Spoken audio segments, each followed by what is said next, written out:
Oh, yes. Come on in here.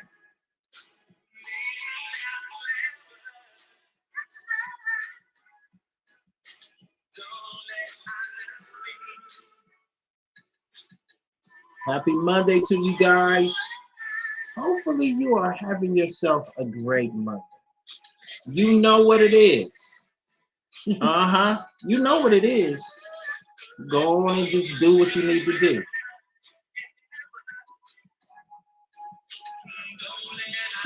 Come on in here. We're gonna give it a little bit of time.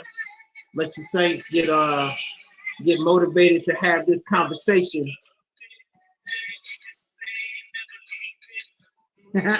Come on in. Makes me feel so right. Don't be trying to hate on me. You know, not really hating, just You looking. know what I'm saying? Baby. Oh no, that will never do. Oh yes. I'm in my key sweat mode. Baby. Oh, okay. Oh, I almost got hit in the face. Okay. Let me try to stick one in. That's all I'm saying. Come on in. Really? That's what we're doing today? You love it. All right. You love it. Listen, get on in here. Come on in the room. Tonight, we are going to have this conversation, people. And I'm going to go on and slide this down here because, Slide it down. again, I don't want to be forced to dislike anyone because Facebook has been so rude and muted my my message. Please, sir. And my video. So I don't want to have no attitudes with nobody. So I'm going to do the needful. We would like for you not and to. slide on down. You understand what I'm saying? So get on in the room, people. Go on and get into the room. We want to have this conversation. But before we get to having any conversations, the question on the floor is, how are you doing? That's the question. That's the question on the floor. The question on the floor is, how are you doing? How was your Monday? Did you have a great weekend? Was life wonderful on this weekend? I hope it was. Because guess what? It was for us. And you know what? We are getting ready to have this conversation with our family, our friends, none other than the village itself. Come on. All right. So in. the question is, how are you doing? I am doing pretty good. I got no complaints on tonight. As somebody said, we always say on tonight. Absolutely. No complaints. Today was a good day. No complaints at all. Praise make God. sure I don't have lipstick on my teeth, do I? Oh, come on, man. No, you don't have no lipstick on your teeth. Thank you. I can't be looking crazy for the people. No, you don't got no cherry chapstick on your lips. Okay, just making sure. Just making sure. Sir. But so you had a good day? Good day. How was your day today? I had an amazing day. Like I told you guys, I don't have bad days. I don't. Why? Tell me why. Because I have focused my heart and my mind to just be happy that I have gotten the ability to see another day. Cracking my eyes open. For that reason and that reason alone, God deserves all the honor and all of the praise that I can give him. So I dare not disrespect him giving me another day. I dare not have a complaint on my lips, but these lips will have a praise and a thanksgiving on it because he is worthy to be praised. So I refuse to have a bad moment because I have a choice. And my choice is to be thankful and glad that God has given me yet again another day to enjoy. If you're out there, if you wouldn't mind going and putting your name in the comment field and let us know who's there so we can say what's up to you and greet you and welcome you to the village. Yes, looks like Shanda is on tonight. Marshanda. What's up, Shanda? Hey, girl. What's up, girl? Good to see you on tonight. So we're going to have this conversation. And tonight's topic is... You didn't do your song.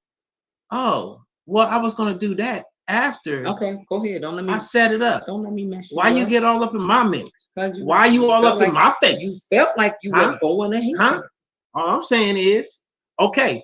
So tonight we're going to have this conversation, and we are going to have a marriage and relationship boot camp. And tonight's topic is going to be keeping it strong. Keeping it strong. Built to last. I was getting there. It's also building your relationship to last. The steps that it will take for you to keep your relationship strong and healthy. And this is for the people who are already you guys have hit your stride. And even for those who might not be there, hey, you gotta have you gotta have a mark to reach, right? So this is your mark. Get to a happy place and enjoy yourself. Is that Vancy I see on tonight? Vancy. Hey, girl. What's up, girl? Good to see you on tonight. Thank you so much for coming on. We haven't seen you in a while. It's always good to have you with us. You understand what I'm saying? And if you're out there, if you're logged on right now and we haven't been able to see your name, I need to see your name so we can say hello to you, right? So, it's Monday, huh? It's after 9 o'clock. Oh, yes. You see these two beautiful faces sitting in front of you. That can only mean one thing. That means it's Marriage Village Mondays. Oh, yes. Oh, yes. It's Marriage Village Monday, and we are about to have this conversation. Listen, if you are strong in your relationship, and if you're not strong in your relationship and you want to get there, then you have to build your relationship to last. Can I get a witness? Can I get some help up in here? You got to build your relationship to last. And the way that you build your relationship to last is that you take notes and you put things down and you look for help and you go out there and you try to figure out what does it take to be in a great relationship. You can ask questions, you can do researches, you can go all throughout the land trying to find answers. But guess what? You landed here on tonight, and that means we got some answers. We got some answers for you. Huh? Who goes there? Help is on the way. Help is on the way. So this is what it is. Okay, so we're gonna give you some tips that you need to be keeping mind of while you're on your way, right? While you're building this great relationship and this great marriage to maximize its full potential, right? That's what we're going to do. That's what we're going to talk about on tonight. And that's what we're going to have you learn, okay? So let's talk about it. So before we go there, Village, we want to hear what you got to say.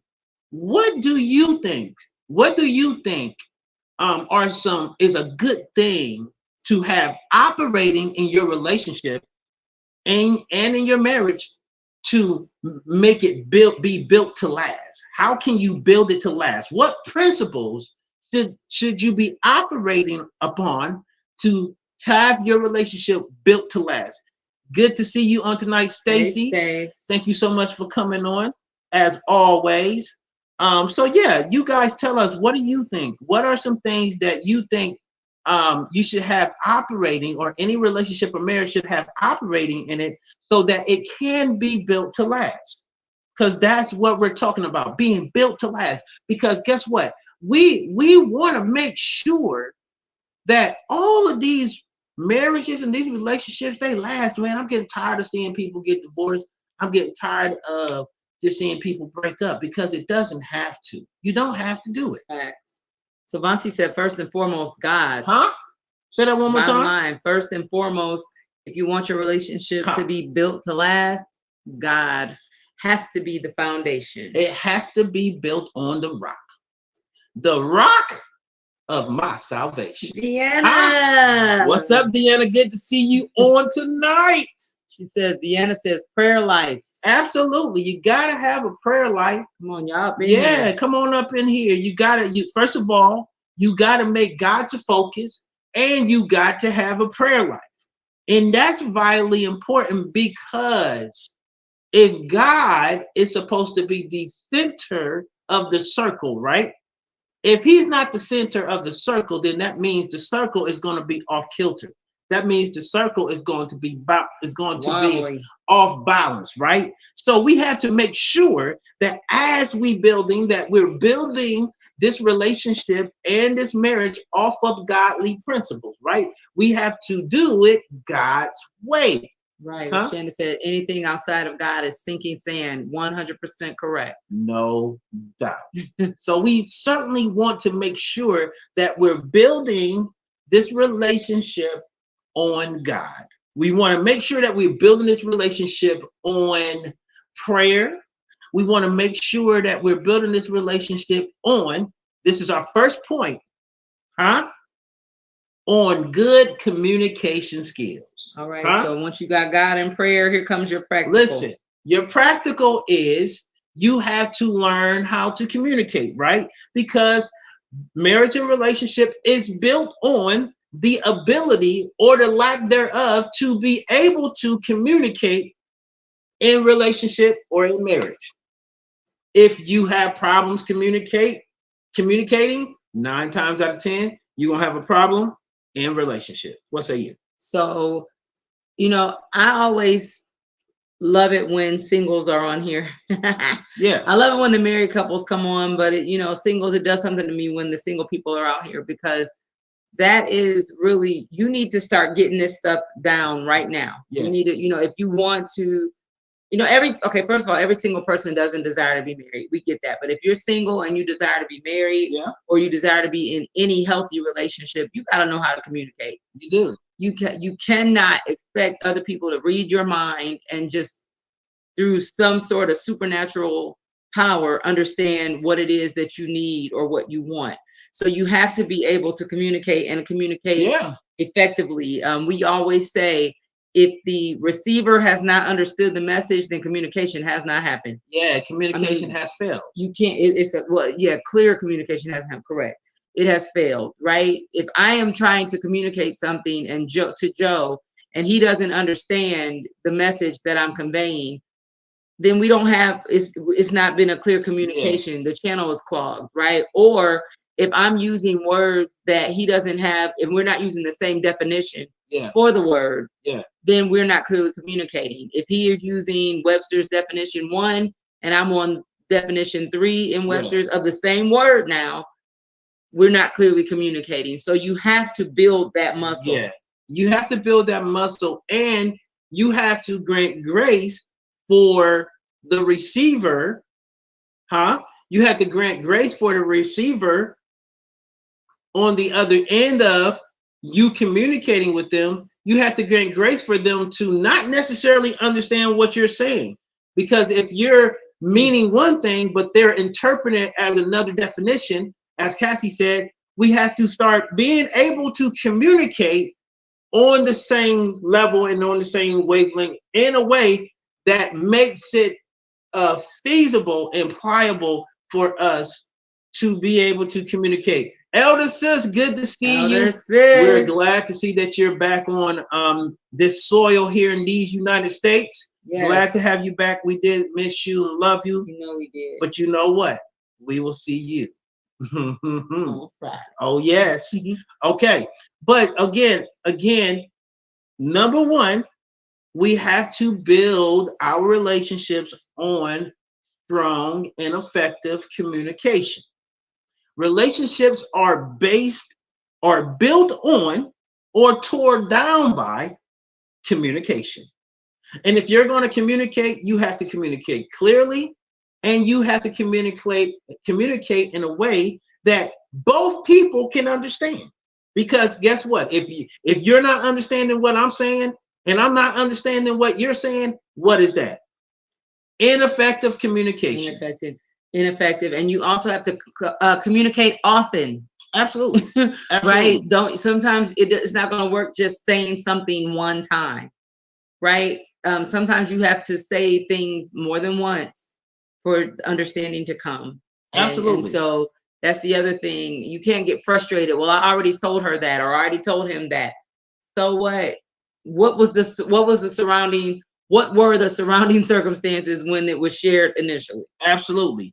And let's say this, because I know we know that sometimes when it feels like a person is not listening to you, that can be frustrating, right? But Facts. this is the thing. Instead of being frustrated with that, why don't you take that as an opportunity to ask the question, okay, how can I better communicate this so that you can understand? And don't say it sarcastically, mean it from your heart and mean it with a good spirit and good intent so that it can come off the appropriate way. Because guess what? The goal is for us to stay together. The goal is for us to walk in a direction and be successful at walking in that direction. And if we're going to walk in that direction, we have to be effective in understanding and receiving communication, but also giving good communication with the appropriate heart and spirit behind it. Vasi said, self knows self. We know what we are capable of and not capable of. Just be honest. Don't make decisions for one another before talking about it. Absolutely. Don't make decisions for one another before talking about it. Exactly. Communicate. So I wanna break that down just a little bit. Okay. So she said we know what we're capable of. Yeah. We know what we're capable of Yeah. understanding. We Yeah. know what we're capable Yeah, of that's good. giving, right, in a conversation. And so we have to be real with that. We also know what when we don't understand something, right? Sometimes a person can be speaking to us and we don't want to act, we don't want to feel dumb, or we don't want to feel whatever. You can fill it in with whatever. And so we won't ask the necessary questions, or we won't stop them, or we won't slow them down to get clarity. There is no shame in getting clarity when you're trying to have clear communication. Absolutely. And understanding. Absolutely. All right. Don't ever excuse me, don't ever feel like you can't slow somebody down to get a better understanding of what's being said. And then she said, don't make excuse me, decisions for one another before talking about it. I want to just zone in on that. Yeah. Because no matter how well you know a person in relationship, if it is a two-person decision, you can't go override that. We can't do that. Yeah. Right? If it is something, if the decision that you're getting ready to make in your relationship, in your marriage, in your home is going to impact both people, both people need to have the opportunity to weigh in on that decision. Yeah, and they deserve your courtesy. Yeah. Your spouse deserves your courtesy. You should give them the courtesy of having the conversation with them first before you make a decision for the two of you. That's just not fair if you're not extending them that courtesy to ask them, okay, are we okay doing this? Is this something that we both want to do? And if so, how are we going to go about doing it? And we have to grant one another the ability to, we have to grant one another that space and the ability to have the conversation, grant them your grace, right? Mm-hmm. Grant them your grace so that you give yourselves and them the ability to have effective communication, right? And then we have to make sure that when we're communicating, we are actively speaking and actively listening. Mm-hmm. So you got to be operating in active listening while the other person is talking. If the other person is talking and you're talking, there's no way that you can hear to understand, because when you're talking, it's clinically proven. When you are speaking, you are not listening. Correct. You might be hearing, but you're not listening. There's a difference between hearing and listening. I hear a sound, right? You hear just sounds. You just hear. You can hear any sound that is being made, but listening. But I listen to a song. Correct. Pausing, being engaged, like he said, being active, paying attention to the nuances that are happening. Yeah. Paying attention, even listening involves seeing, like it involves your vision, because when you're listening, active listening requires you to also be looking at the body language of the person that's delivering the message. You get right in there with them. Yeah. right? Yeah. So Vansi says we have to learn to adjust even if it's uncomfortable. Absolutely. Absolutely. Phil Smedley is on. What's up, Phil? Good to see you on tonight. What does Phil say? He's oh Lord. He always has good nuggets. He said top of the morning, Marriage Village family. It is important in marriage to seek and know what God says about it and how he views it. Yeah. It's important, its purpose, its guidelines through the word of God and Holy Spirit. No doubt. What's up, Cordell Glass? Good to see you on tonight. Good to see you guys. Amy Kaluzny, hey honey. Hey Amy. So tonight's topic is excuse me. Sorry. Relationship boot camp built to last. Built to last. So is your relationship built to last? So we're talking about things, you know, because every marriage is not, or every relationship is not in shambles. Right. Excuse me. Every relationship is not coming out of some sort of trauma. Right. Right. And we're not demeaning that because we've been in shambles and we've come out of trauma. Absolutely. However, there are marriages that are healthy that just want to hear, and people that are in relationships that just want to hear tips on how to make it strong, how to keep it going in a positive direction. And so tonight, we hope that this will help in that space. And the goal should be to be in a healthy, God-based, God-fearing, communicative relationship where you're able to appropriately communicate. You're able to appropriately have the conversation. And one of the notes says, say what you need to say, good or bad. You should be, listen, if love abides in the relationship, right? If love abides in the relationship, we should be able to have a conversation about anything, because this is what Colossians 3:14 says. It says, above all these things, put on love, which binds everything together in perfect harmony. So if we're both putting on love and we're acting and talking to each other in love and communicating with one another in love, we should be able to effectively communicate, because love dwells in our heart and gives us the ability to allow everything to work together in perfect harmony, even when we don't necessarily agree. If love is there, love should be the reason and the source that you have the ability to communicate through the hard thing. Right. And I know a lot of times people say, y'all always talking about communication. It seems like every week y'all talking about something with communication. You better believe that if you ever see the two of us, communication is going to be somewhere laced in what we're talking about for healthy relationships. Well, it's funny that a lot of people talk about it, but the reality is a lot of people don't know how to effectively do it. So obviously it needs to be talked about, because a lot of people don't know how to effectively communicate. If you were raised in a home that communicated on a 5th grade level, but your spouse was raised in a home that communicated on a college level, there's going to be some communication breakdown, because there's going to be an understanding or a barrier between understanding on one side to the other. So communication is absolutely key, because again, it gives us the ability to have the conversation and do it appropriately. Because sometimes some people will have been taught that inappropriate communication is good communication, but that's not the truth. Right, because the misnomer is that as long we might be yelling, but at least we're communicating. If you're yelling, again, you cannot effectively yell or talk and listen at the same time. It can't happen. So we have to, first of all, grant one another the honor and the respect to communicate appropriately. Okay. Mm-hmm. So the next point is built to last. Tip 2. Built to last. Tip 2 is do regular maintenance. The operative word. Regular. Okay.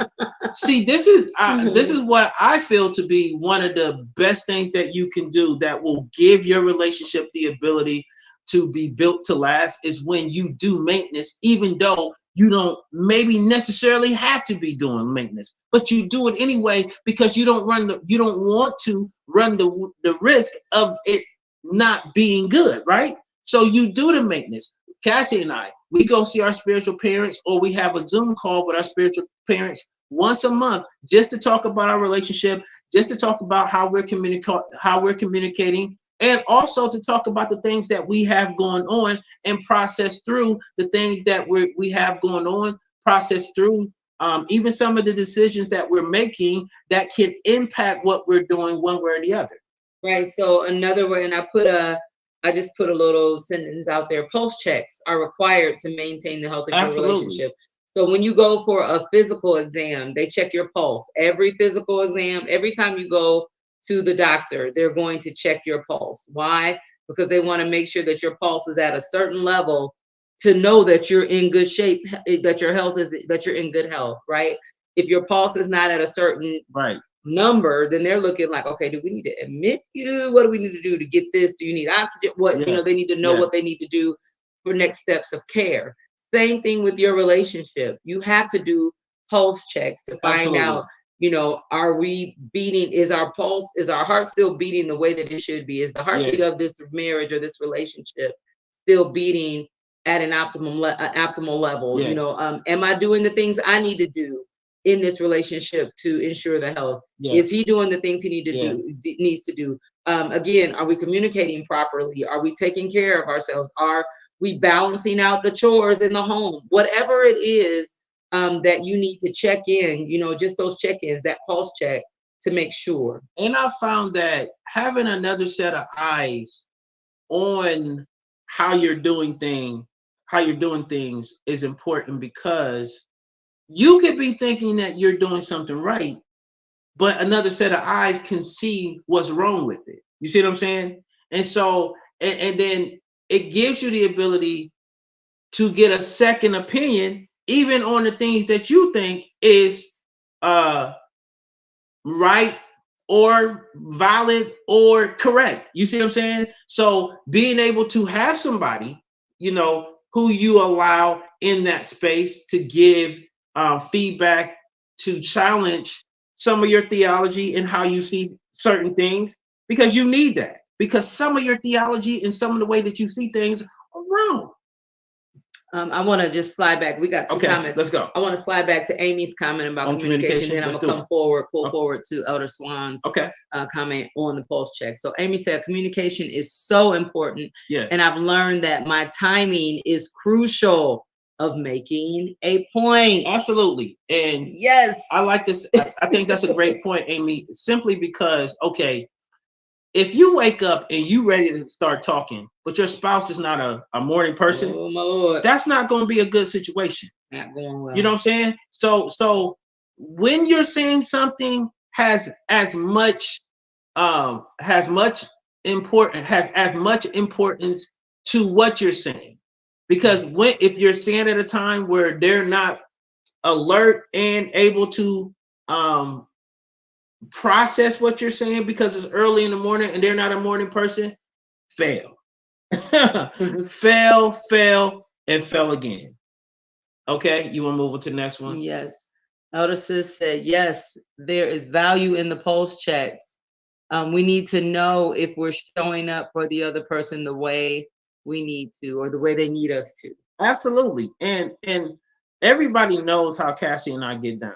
Like, if you are in that place with us in our life, you have the ability to share what you see and render information to us, because we're always working on trying to be the best version of ourselves in relationship with other people and with one another. So it's absolutely imperative that you share any information that can help us communicate and be better for one another, right?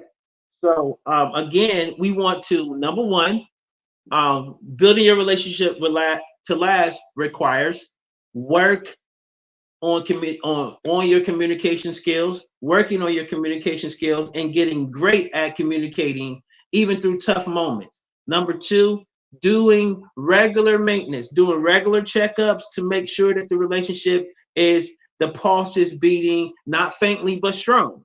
Because if it's beating faintly, then that means there's something going on, and we need to address that, right? Number three is, before you go, that matters of the heart will always impact the pulse of the relationship. Absolutely. All right. Absolutely. Y'all need to note that matters of the heart will always impact the pulse of the relationship. That's it. No. I think that's good because again, um, the Bible talks about the heart is deceitfully wicked. Who can know it, right? And if it's a heart issue, you want to get that thing dealt with because it could be a trick of the enemy trying to get you guys to flatline. You see what I'm saying? And so when you are paying attention to that, the pulse of the relationship, you're paying attention to the condition of the relationship. It makes the difference. And the condition of the heart of the relationship is vitally important because it's the most important part of the relationship. If the heart dies, the relationship dies. If the love between us dies, or if the love between us gets corrupt, then there's a problem on set. And you got to do some work to get that dealt with because again, we want to make sure that the relationship stays in a healthy place. We want to make sure that the communication stays in a healthy place. You got something you want to say? That was it. Hey, Nikki, love you, cousin. Our sister cousin just chimed Good to see you, Nikki. But so number three. Number 3 is adjust. Adjust. I'm saying it harsh like that for a reason. Adjust what your expectations. Because your expectations could be too high or your expectations could be too low. So you have to be able to adjust your expectations based off of realistically looking at where you are. You definitely said that real hard, sir. That's why I was like, what? You have to, because I think like, okay, when we do marriage and relationship mentoring or counseling, you'll find that a lot of people are operating within unreasonable expectations towards one another. And that is what's causing all of the major rifts and issues because there's an expectation that's way up here and it needs to be lowered a little bit. You know, or there's a relationship way over there that we haven't even considered that's throwing us offline. You know what I'm saying? So we have to make sure that when we get this thing, like we have to be looking at our expectations and saying to our expectation, if somebody was expecting this of me, would I be able to fulfill it? Would I be able to live within the confines of that? And sometimes I find that when you look at it from that perspective, it will cause you to naturally reset your expectation. Yeah, Lisa Hub, she said, adjust with compassion to understand. Absolutely. Adjusting with compassion to understand is vitally important because if you don't understand why a person does something, you can't appropriately just go at them, not fully understanding why they're that way.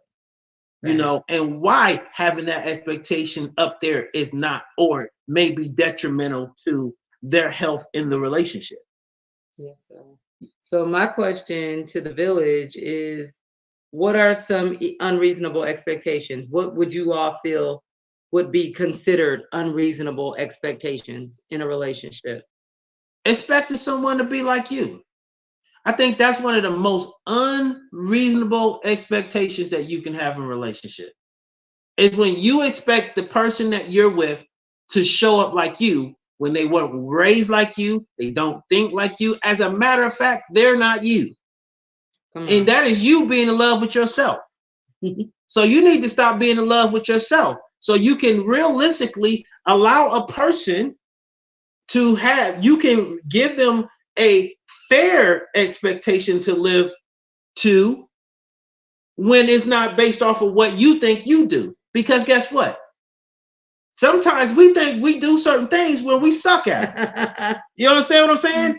And so a lot of times it's very vitally important for us to be able to look at ourselves and take ourselves out of the equation as it pertains to what we expect or how we expect the other person to show up.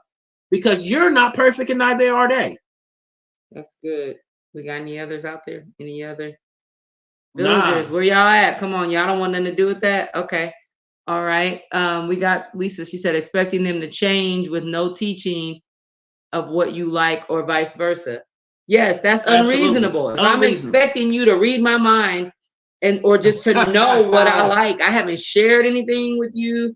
And sometimes, you know, the excuse comes out, well, I've shared, but they just not paying attention. They're not getting the signals. They're not getting it. Keep on sharing. Absolutely. Sharing is caring. Well, then you also got to look at it from this perspective, right? So what if how you're sharing it is not understandable? They can't understand how you're sharing it because you're too emotional or you're angry when you're saying it. And you got to understand, while you're communicating expectation, a person can be shutting down based off of your tones and your body language. You see what I'm saying? All right. Is that what the last one that she? And then Vasi said, come open-minded and willing to learn about each other. Stop thinking you know everything. Amen. How can you Come on, have church. how can you have reasonable expectations when that expectation is living alive in your head but nowhere else? You haven't, and we say this, stop expecting people to guess what you want. Listen, there are so many spiritual gifts. The Bible talks about a lot of spiritual gifts. Mind reading in a relationship. It's not one of them. I don't know that one.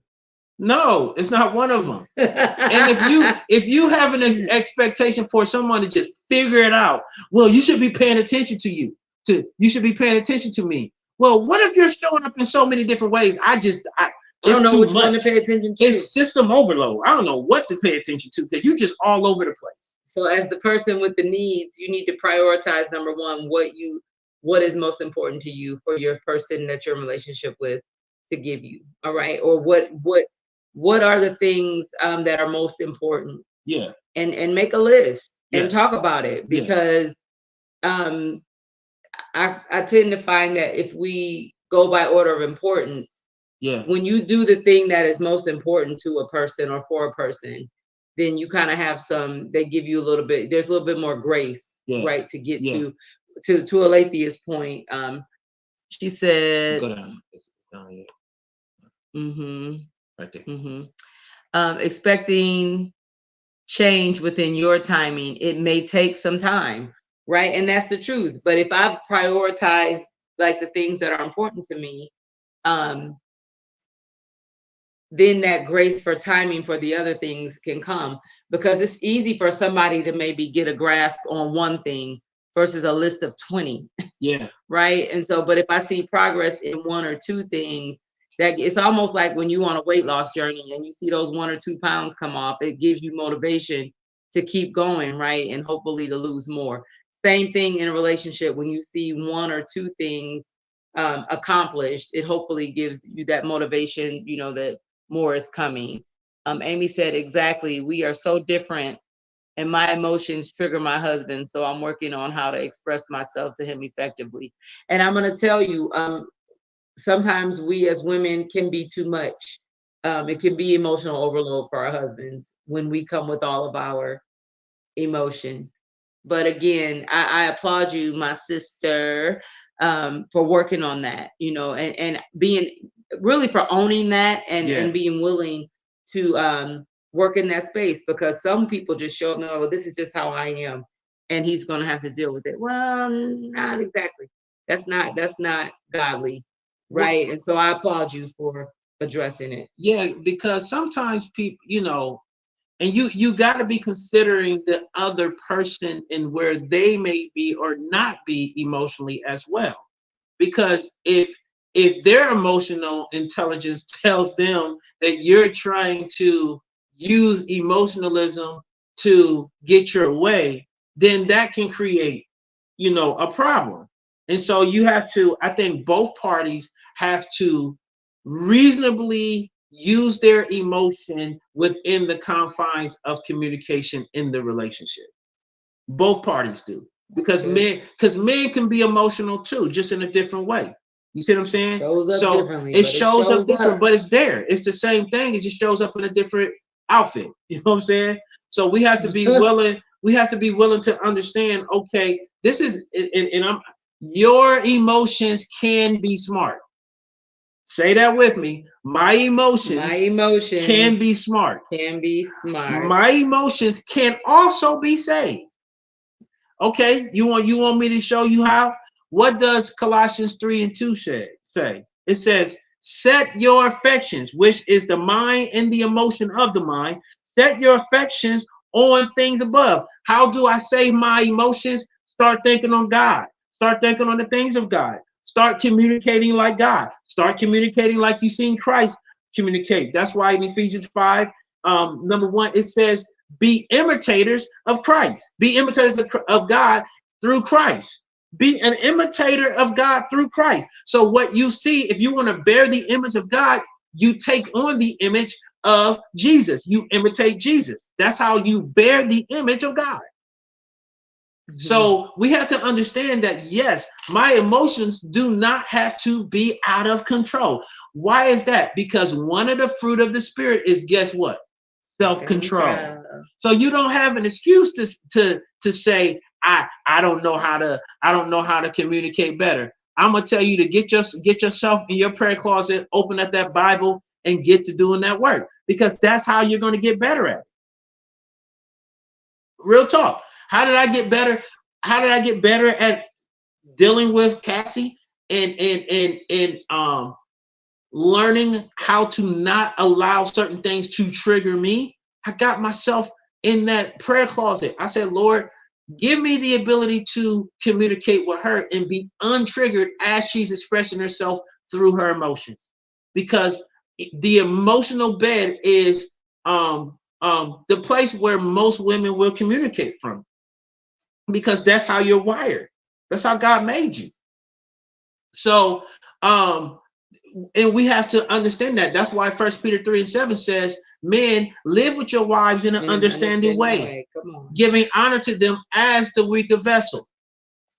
Next part is so that your prayers won't be hindered. You see what I'm saying? So there's a way that we can understand women when we're looking through the lens of God and trying to understand them through his lens, and not through what we thought or what we expect or what we want to see. Because what you want and what you want to see can be opposite of what God wants for them. And I have to care more about what he wants for them than what I want to see from them. Jackie, thank you so much for coming. Is that Jackie? Yes. Hey, Jackie. What's up, Jackie? Rhonda. What's up, Rhonda? Hey, lady. Good to see y'all on tonight. So again, we are talking about building healthy relationship. What does that look like? This is boot camp. So what's our topic one more time, babe? Built to last. Built to last. Relationship boot camp. Built to last. We are giving you keys to help your relationship be built to last, right? So the first point we had was work on your communication skills. Number 2, do regular maintenance. Make sure that you're not just doing the maintenance when you get in trouble, but you're doing you're doing what it takes, regardless of you being in a good place or not. Listen, right? When you see smoke coming from under the hood, it's usually too late. Listen. You should have done that maintenance, or that oil change, or whatever needs to happen. That maintenance should have been happening, but when the smoke comes, there's something going on. All right, number 3 is adjust your expectations.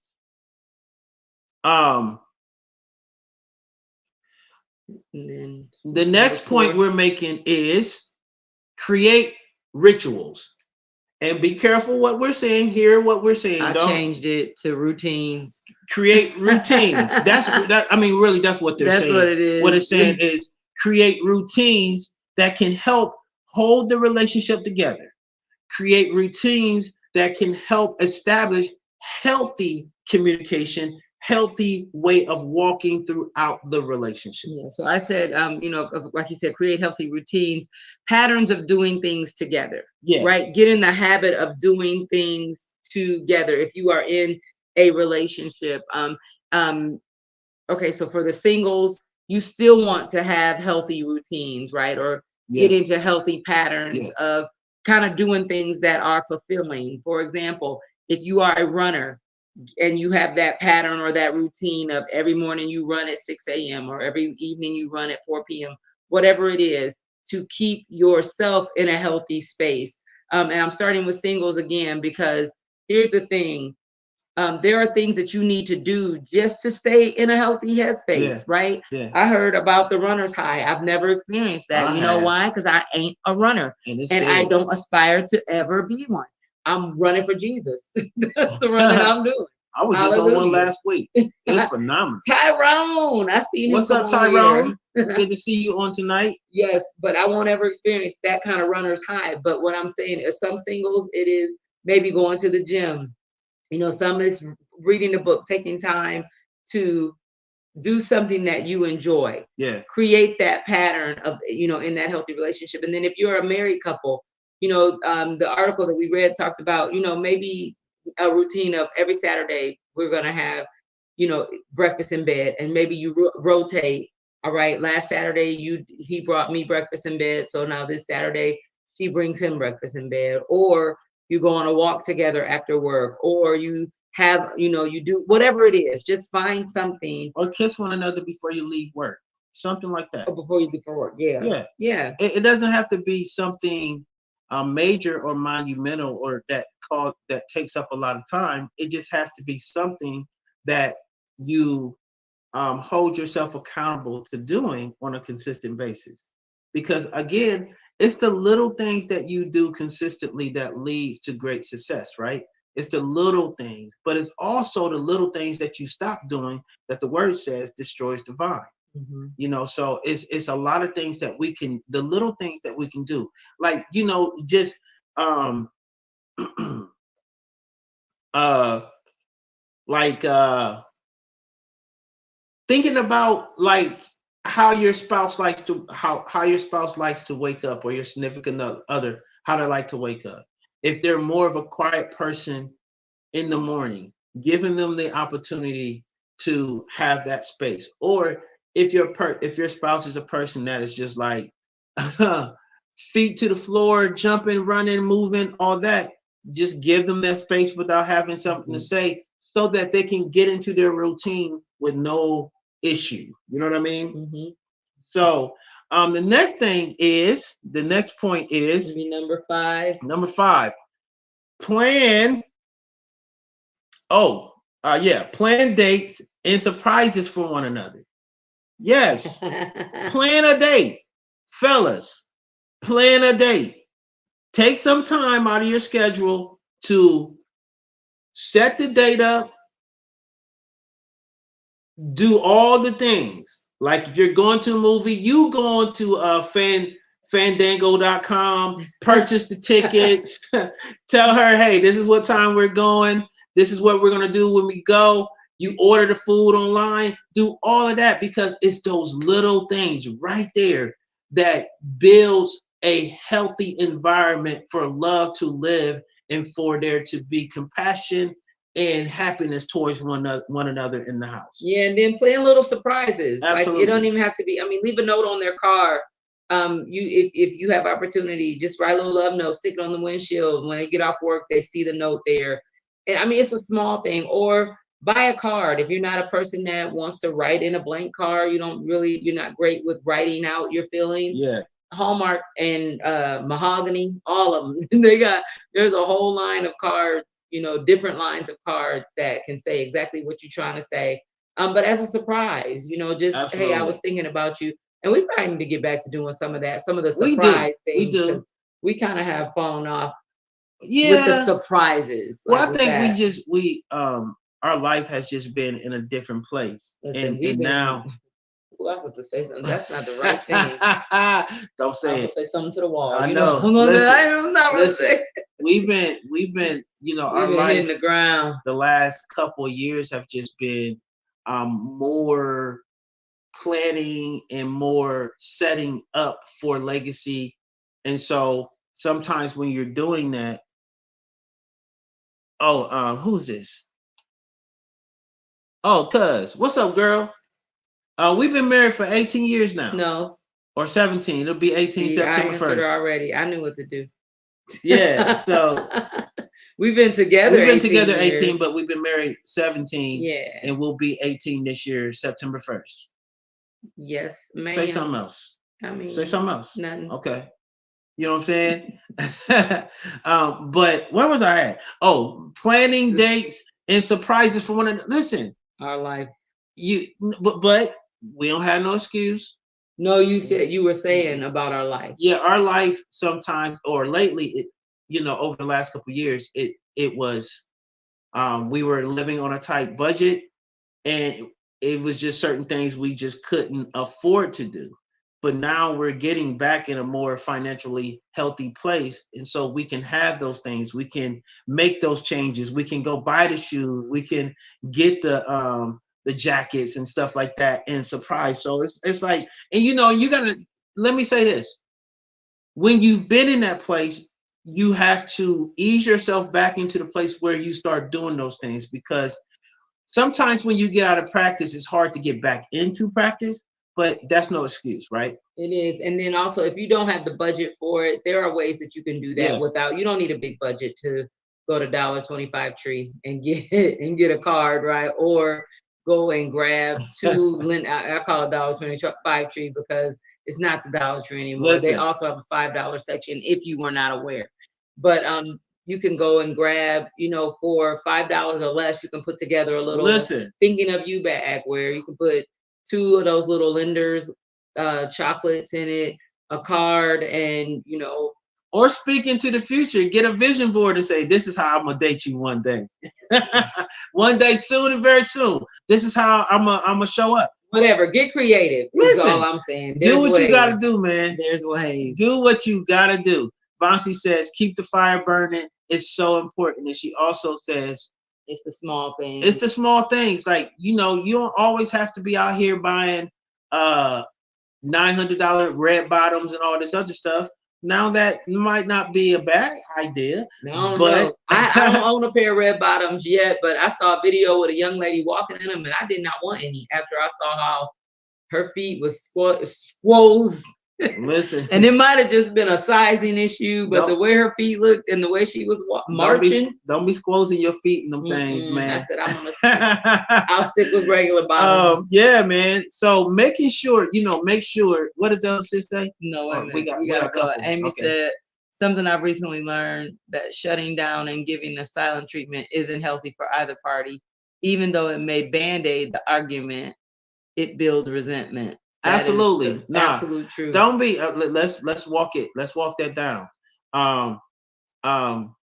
Making sure.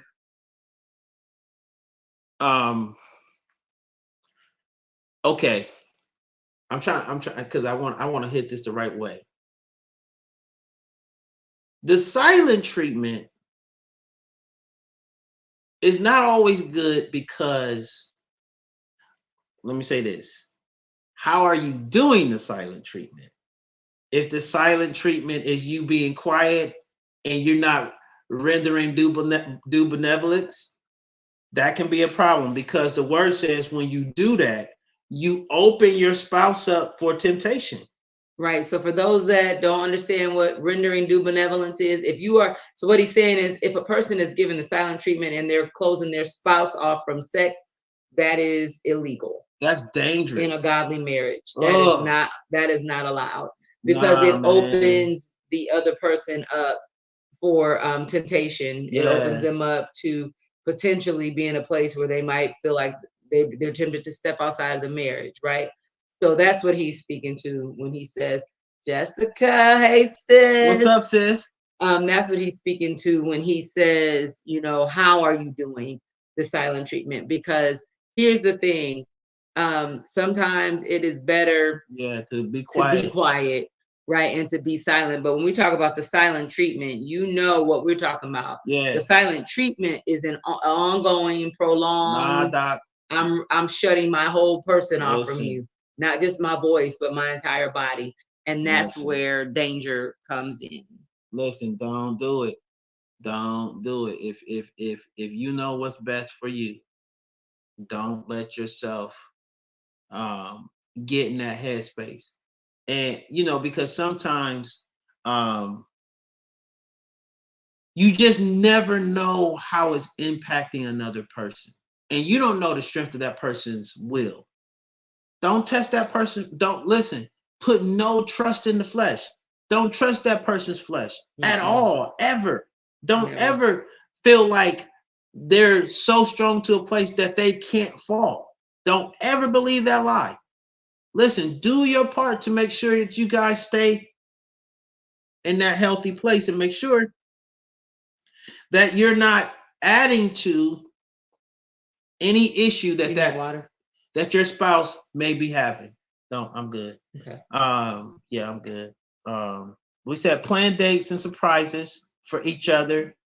Plan so for roadblocks. Built to last. Tip 6: prepare or plan for roadblocks. All right. So we're talking about things, the relationship boot camp tonight. Yeah.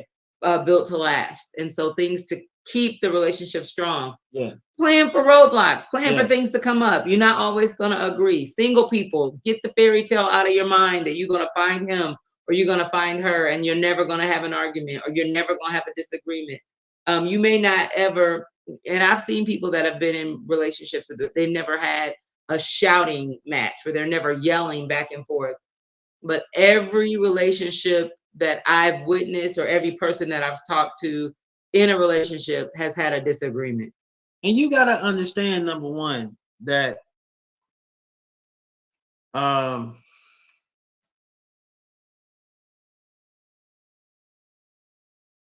you got to know that problems are going to come. You just got to know that problems are going to come in a relationship. But have you planned for when they come?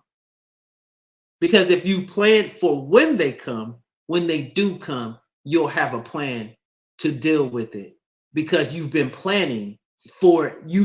You're aware that there's a possibility at all times. Right. And you may not be able to plan for every event that comes up, right? But you can plan for, okay, when we have a disagreement, this is what we're gonna, if it gets to the level where we can't talk, then we are going to, I'm gonna take a walk or I'm gonna go for a drive, but I'm going to come back. We're gonna go to our corner. But in your preparation, there needs to be a plan for coming back together and regrouping in that same day. Right? Because absolutely, that's another thing. You don't want to feed into the abandonment thing that happens whenever there's a disagreement and one person needs to take some time, like take a walk or take a drive.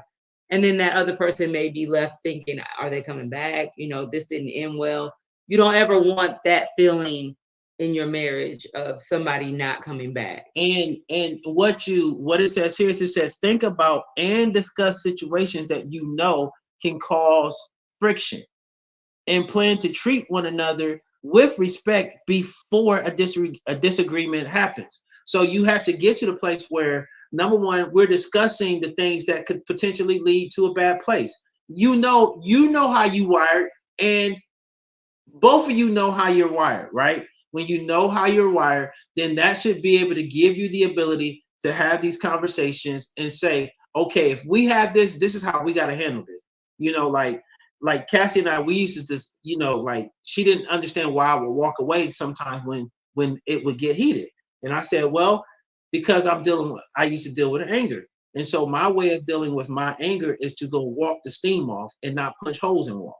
Because that was the result when I was younger. I would punch holes in walls or fight people. So that wasn't a reasonable response. So now I had to change my way. I had to change my method. So when you see me walking, it's not because I'm trying to be rude or disrespectful. It's because I need to get away so I can calm myself down.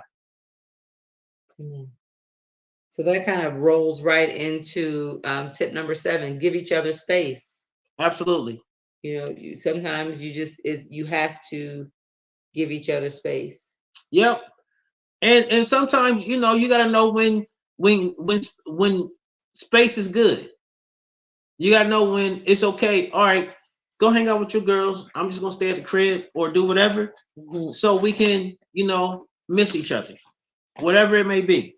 Facts. You know, Sorry, looking for my charger. Do what you gotta do. As our Indian counterparts would say, do the needful, please. Do the needful. Make sure that you're doing what it takes to be at peace, because you can. You have the ability to do it. You can control yourself. You have, especially if you have the Holy Spirit operating in you, right? Hold on. Okay, you wrote that. All right. Vancy says, I think every home needs a go-to room. absolutely. Right. When things get out of hand or out of line. She said, see, I'm silly, but I may not be. So I'm praying God allows me to be serious when I need to be. I just love peace. I know that's right. But no, I agree with you. I think every home needs that as well. Yeah. Like, or every person needs that space in their home where they know I can go to this space when I need a timeout. Listen, we have those. Like, mine is my studio downstairs. Is there a such thing as too much space? That's what my little cousin Janelle's asking. Yeah, too much space is when you're not spending enough time. Listen, I tell people all the time. I say this all the time. I say, give no room to the devil, because if you give him room, he will create space. And when he creates space, he'll build a house. What? When he creates you, what? When he creates space, I'm like, sir. When he creates space, it is normally not good. It's normally not it's normally not at the right time, and it's normally not good. So make sure that you are being mindful of your space. For example, we have this rule, right? Hey, if you want to go downstairs and pout for a couple hours, go right on ahead. But when it's time to go to bed, your warm body needs to be in this cold bed with me, so I can get warm next to you. Lord, praise God. Hallelujah. Thank you, Jesus. Huh? Because this is the thing, like that, you gotta be careful the message that you're sending to the relationship and in the relationship, right? Because guess what? People can pick up on when there's a problem going on in your home. And if you have a person that is not necessarily God-led or fearing of God, I'm just going to say be careful. Yeah. Because you just don't know. You want to make sure that you're protecting and covering yourself. A great men and women have fallen because they were not mindful of these areas. Be mindful, man. Like, real talk. Be mindful. Don't think that you're so good and you're so high and mighty that you can't have a bad moment, because you can. That's why I say, man, don't trust my flesh. Only trust the spirit in me. Don't trust my flesh. I don't trust your flesh. I trust the spirit in you. I don't trust the flesh. The Bible says put no trust in that flesh. Not even a little bit. Put no trust in it. Like, you can trust the spirit of a person in the heart of a person that is committed to the spirit of God and doing it his way. But listen, I'm gonna tell you right now, don't you start putting no stock in that. Nah, I trust the spirit of God in you. I don't trust your flesh. I don't trust my own flesh. No. This thing can be reckless. I have personally prayed, and I think a lot of us need to pray this prayer. Lord, keep me from myself. There have been moments where I prayed. Listen, I've prayed that prayer my whole life because I was crazy growing up. I would do anything if you got me to that place. I was coming, and so like I would pray, Lord, Keep me from myself. I had purpose in my heart to do some harm to somebody, and I was sitting in front of their house, and the Lord allowed me to go to sleep. That's the way it should be. Listen, keep me from myself. Yes, You just Lord. don't know. I'm trying to tell you, your mind and your heart will take you, and your emotions will take you in a place if you let them do it. I'm telling you what I know. So don't give it that space, man. What?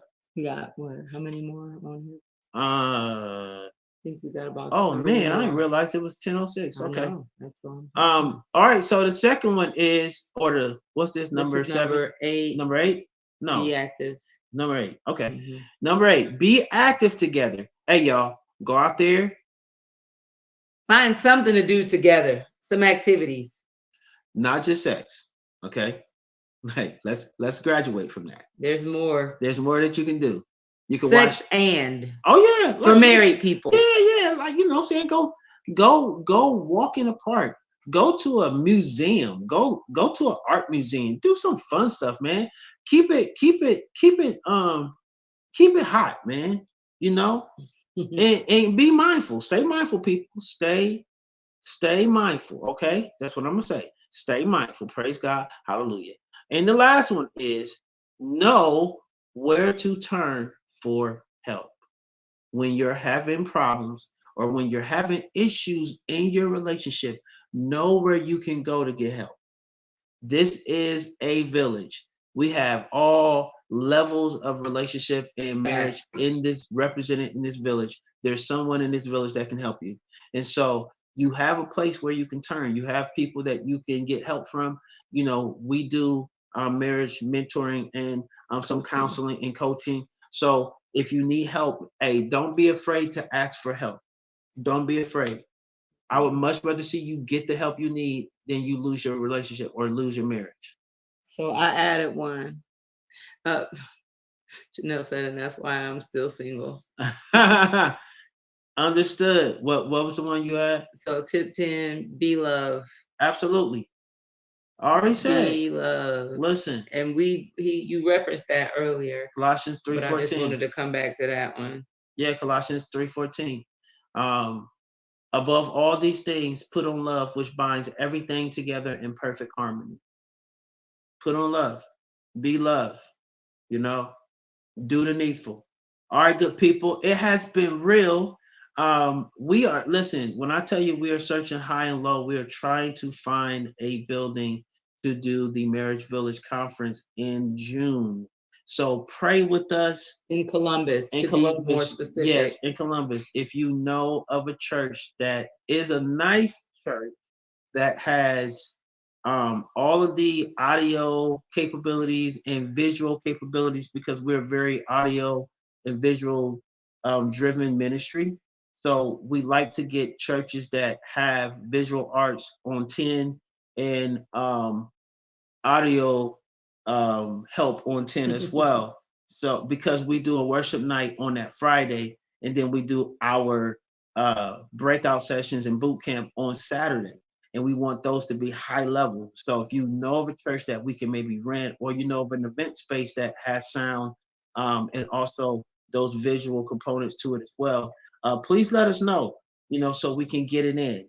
We're going to have another one here. We're working through that. So listen, man, Marriage Village is on the move. We'll be selling our t-shirts here soon. So listen, be looking out for them, because everybody has been asking us for them. Like we debuted some this weekend. Well, it was the first version of the Marriage Village t-shirt, but we also put on the last ones we had on were the new renditions of the TMV t-shirts. So let's. What? Why do you keep laughing? I'll tell you later. Well, I don't get it. I don't get certain things. So you just do you, man. He's probably talking because I'm commenting in the chat. Listen, but nah, man. If you guys know any pastor that has a church that we can use, come on, man. Hook us up. Yeah. So you have anything you want to add? we got some announcements. The relay's coming up. We got the glasses disc. Okay, marriage is perfect this weekend, but I think we are at capacity. I will post on that. At the last I checked last week, they had 6 spaces left, so I'm not sure. That is for couples. I believe it's for couples only for I the believe so. Saturday session. But Okay. anyway, marriage is perfect. Elders Cordell and Alethea Glass in Columbus, Ohio. That's this coming weekend. Then we have the relay passing the baton from one generation to the next, which is a women's event in Avon, Ohio. That is Saturday, May 18th at noon. And so all of these things are on our page. We want you to go out there and support if you No are doubt. able to be in the room for any of those events. No doubt. We will be on the program, or we on the lineup for this coming weekend with the glasses. Yeah. And yours truly is one of the baton legs, or whatever you want to call it, in the relay. I am one of the legs. I'm the second leg of the relay, I believe, on Saturday, May 18th. And so just excited for that time of ministry. So get in the room. Up. So Elder Cordell said both nights must be engaged or married. So we got clarification on that. So again, please go to our page and get that information. It will be there. It should be there, but I will pin it so that it is at the top again, so that you all can get in the room. Get in the room. All right. So we are excited about partnering with our brother and sister. And Absolutely. so that's all that I have. Tomorrow, if you are interested in being discipled, we have our Church in the Village with Pastor Joe. Bible study is tomorrow online from 7 to 8 p.m. It's amazing. It's been fire. We are a church. We are a full-fledged church. We are in church mode. Yeah. We have been blessed there's some things coming down the pipeline. I'll just say it like that. We have been online and in our home on Tuesdays, and the Lord has opened a door for us to expand into an actual building Yeah. starting in July. And so more information on what that will look like, but just keep us in your prayers as we are doing more than ever before in 2024. That's what our pastor charged us with this year as a ministry, as a body, and it's happening right in front of our eyes. No and so, doubt. We will have the Bible study link on our page tomorrow for anybody that wants to join. Do you have to be a member of Church in the Village to come to Bible study online? You absolutely do not. However, if you would like to partner with us and become a partner or member, we would love to have you. So either way, the link will be there. So join us tomorrow. Absolutely. I was just rolling through just to make sure we ain't miss. And man, we missed a whole bunch of comments. Jeez. They're just celebrating us. Okay, cool. Yeah, so make sure you guys you know, if you want to get on, like we really focus on the discipleship piece, making sure that we understand the Bible, making sure that we understand what it is we believe so that we can carry it out in our practice day by day. You know, so hey, if you want to get on, the link will be out on all of our pages, and feel free to come on in. You know, and the way we do Bible study, it's a conversation. So everybody, you know, if you have some insight or some wisdom about whatever we're talking about tomorrow, we're going to be talking about discernment. We're going to be talking about how we use discernment on a day-to-day basis to help us be better as followers of Jesus. So if you want to come on into the room. All right. Mm-hmm. We love you guys. We love you. And we Von look C, forward. love We love you, Von C. Love you, Glasses, Michelle, Rhonda, everybody. All y'all. We love you guys. Elder Sis, we can't wait to see you on this weekend. So get into the room. If we'll make sure that there is room for you guys for this. Glasses, we love you. Hubs, we love you. We love all y'all, man. Like, we thank God for our village, because we really believe that our village is high level. We do. We really believe that we have really cool people connected to the village, and we thank God for that. All right. We love y'all. Have a great night. Have a great night. And remember to show up. What'd you say? Be love. Be love, man. Be that, okay? Be love before you press that button. Yes. Never mind. What? Nothing. Oh, yes. No, I was going to say, sorry, I was going to say, be sure to follow us on YouTube. Y'all, we have a YouTube channel, The Marriage Village TV. The Marriage Village TV. Somebody tried to hack us and get our name, and they can't have it. So we added TV on the end, but get on in the room. Listen. Get on in the room. Listen. If you want to be a part of the village, right? And you want to be an active member, you want to be a part of the conferences and things like that, please let us know. Send us an email to the marriagevillage@gmail.com. That's it. And just put your information in and just let us know what you're great at, because we're looking for videographers, we're looking for camera people, we're looking for sound guys. We need it all, because where God is taking us, we need to have the access to this stuff.